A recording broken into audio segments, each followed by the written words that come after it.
नमस्कार, आप सभी का स्वागत है माय B21 यूट्यूब चैनल पर। दोस्तों 3 टेंस हम कंप्लीट कर चुके हैं और चौथा टेंस पढ़ने से पहले हमें कुछ बेसिक टर्म्स, इसका मतलब ये कि कुछ छोटी सी चीज़ पढ़नी पड़ेगी, वो ही आज हम पढ़ने वाले हैं। फिर नेक्स्ट क्लास में अपन जो चौथा वाला टेंस है ना उसको शुरू करेंगे, उसका नाम है प्रेजेंट परफेक्ट कंटिन्यूअस, उसकी शुरुआत करेंगे। तो उससे पहले एक सिंस फॉर टाइम आता है, उसको पढ़ना पड़ता है, तो उसको हम अच्छे से समझ लेंगे और फिर अपन जो नेक्स्ट टेंस है उसको शुरू करेंगे। तो इस टर्म्स को पढ़ने के लिए सबसे पहले मैं आपको बता देता हूँ। जैसे एक एग्जाम्पल लेते हैं अपन, मैं 2 घंटे से पढ़ा रहा हूँ, हालांकि अभी 30 सेकंड ही नहीं हुए, लेकिन एक एग्जाम्पल ले रहा हूँ कि मैं 2 घंटे से पढ़ा रहा हूँ। इसका मतलब ये हुआ कि मैंने बोला है 2 घंटे से, है ना, और मैं सुबह से पढ़ा रहा हूँ, इसका मतलब ये हुआ कि सुबह से। यहाँ पर 2 चीज़ें दिख रही है अपन को, एक तो टाइम, पॉइंट ऑफ टाइम, एक पीरियड ऑफ टाइम। उसी चीज़ को आज हम समझने वाले हैं। एक एग्जाम्पल मैंने अभी आपको बताया, उसमें पॉइंट ऑफ टाइम का यूज़ हो रहा है, पीरियड ऑफ टाइम का यूज़ हो रहा है। तो सबसे पहले हम ये जानेंगे कि पॉइंट ऑफ टाइम क्या होता है, पीरियड ऑफ टाइम क्या होता है, उसके बाद हम जो नेक्स्ट टेंस है उसको शुरू करेंगे। तो यहाँ पर स्टेप बाय स्टेप शुरू करता हूँ आज की क्लास को। बड़े ध्यान से समझना, वीडियो को एंड तक देखना, तभी आपको एक कॉन्सेप्ट अच्छे से समझ में आने वाला है। यहाँ पर हिंदी और इंग्लिश दोनों मीडियम में मैं आपको ये चीज़ समझाने वाला हूँ, तो ध्यान देना।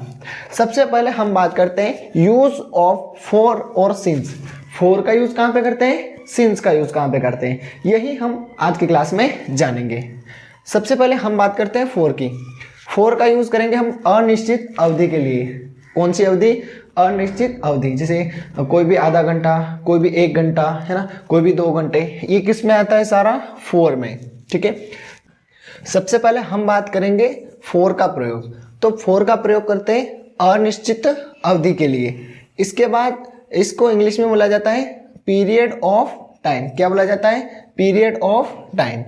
अब बात करते हैं सिंस की। सिंस को हिंदी में बोला जाता है निश्चित समय बिंदु। ये एक निश्चित समय बिंदु को दर्शाता है। इसको इंग्लिश में बोला जाता है पॉइंट ऑफ टाइम। तो दोनों टर्म्स आपको याद रखनी है। सबसे पहले टर्म्स है पीरियड ऑफ टाइम, दूसरी है पॉइंट ऑफ टाइम।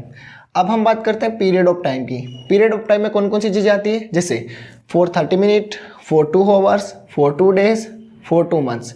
ये जितने भी टर्म्स है ये किस में आती है बताओ मेरे को, ये चीज़ आती है पीरियड ऑफ टाइम में। और इधर है since morning, since evening, since Monday, since January. ये किस में आती है बताओ मेरे को, ये आती है पॉइंट ऑफ टाइम में।